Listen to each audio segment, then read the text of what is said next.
Olá pessoal, tudo bem?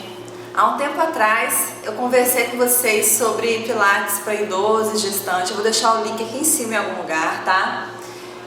E eu não me aprofundei muito e as pessoas estão querendo saber sobre pilates para idoso, né? Então eu vou deixar hoje, em vez de exercício, um bate-papo aqui de como eu atendo idoso, de que maneira eu separo, tá? Eu quero deixar claro que isso é uma opção minha. Não necessariamente vocês têm que fazer no seu estúdio. Eu fiz aqui no meu estúdio pra mim porque funcionou, tá? É uma maneira que eu sei, que eu alinho as coisas na minha cabeça, né? E eu deixo certinho pra ver como que vai ser feito, assim, o atendimento, tá? Então eu separei o idoso em 3 modalidades.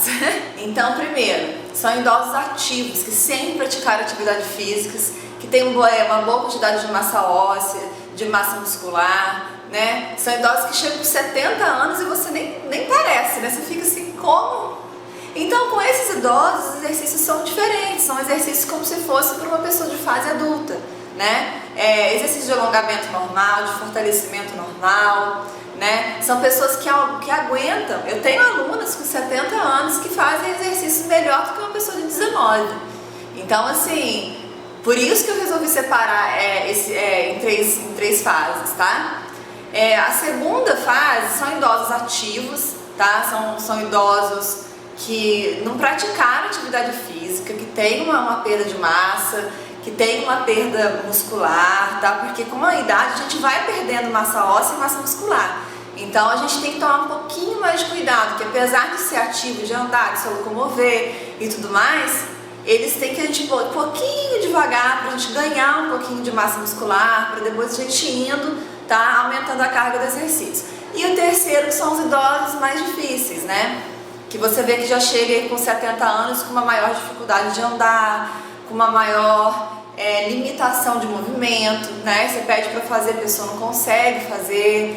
E também nisso está incluso, tá? Os idosos que às vezes apresentam Parkinson e Alzheimer, tá? Cuidado com quem tem Alzheimer, não é legal deixar sozinho. Fica sempre do lado, porque a gente não sabe quando a qualquer momento vai acontecer alguma coisa, tá? E isso é muito importante. É difícil passar para vocês atividades destinadas para cada tipo de idoso, tá? O que eu posso falar para vocês, como eu disse lá na frente, que o idoso da fase 1, que eu falo que é o idoso ativo, se atende normal, como se fosse um adulto, tá? O do meio, que é o idoso que é ativo, mas que não praticava exercício físico, que tem uma perda de massa óssea muscular significativa, vocês começam com exercícios mais leves, com pouca carga, evita exercícios de impacto, tá? Que causam impacto no joelho, porque também tem essa outra coisa, geralmente idoso ele tem uma artrite, artrose, já tem uns desgastes da vértebra, né? Então é uma coisa que a gente tem que ficar alerta, tá? Às vezes a gente atende e a gente fala assim, gente, vamos atender normal, e a gente esquece desses fatores, tá?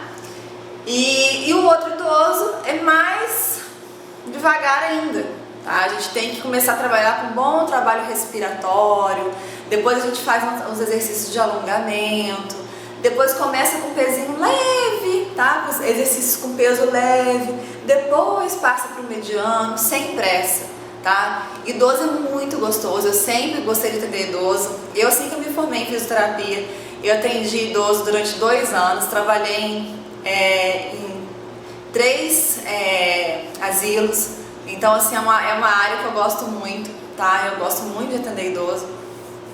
E as minhas idosas aqui são sapequinhas, nem parece idosa, elas são sapecas, elas fazem de tudo. E claro, tem uma que tem Parkinson, que eu tenho uma restrição de movimento maior, né? Então, o Parkinson, ele geralmente enrijece aquela articulação, ele deixa com a amplitude de movimento diminuída, né? Você pede para abrir, a pessoa não consegue abrir tanto. Então a gente começa a trabalhar mais alongamento em vez de fortalecimento, para a gente ganhar amplitude de movimento, tá? Então, assim, eu acredito que esse bate-papo vai ajudar vocês, que foi uma maneira que eu consegui dividir não só aqui, como na minha cabeça, dividir o idoso em 3 fases, tá? E não tem uma receita, né? Às vezes a pessoa fala pra mim, Thaís, eu tô com uma escoliose pra direita, o que eu devo fazer? Thaís, eu tô com uma hiperlordose, ou então eu tô com um negócio no joelho. cada pessoa é uma pessoa, cada caso é um caso, tá? Eu posso ter alguma patologia com algumas consequências, você tem a mesma patologia, mas que te trazem outras consequências. Então não tem como eu dar aqui pra vocês como se fosse uma receita de bolo, sabe? Tipo, pilates para artrose de joelho, faça isso, isso, isso e isso. Porque às vezes a artrose do seu aluno é diferente da artrose do meu aluno.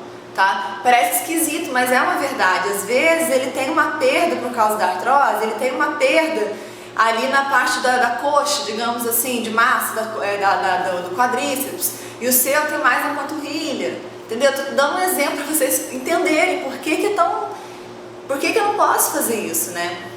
E tem pessoas que são alunos aqui, ou então nem são alunos, entra, pilates para escoliose, né? E eu sempre falo, procurem auxílio de um profissional, não façam sozinho em casa, porque parece fazendo alguns exercícios como se fosse todo mundo pode fazer, todo mundo tem escoliose, pode fazer. Então procurem a ajuda de um profissional, tá, pessoal? Eu espero que eu tenha esclarecido alguma coisa para vocês.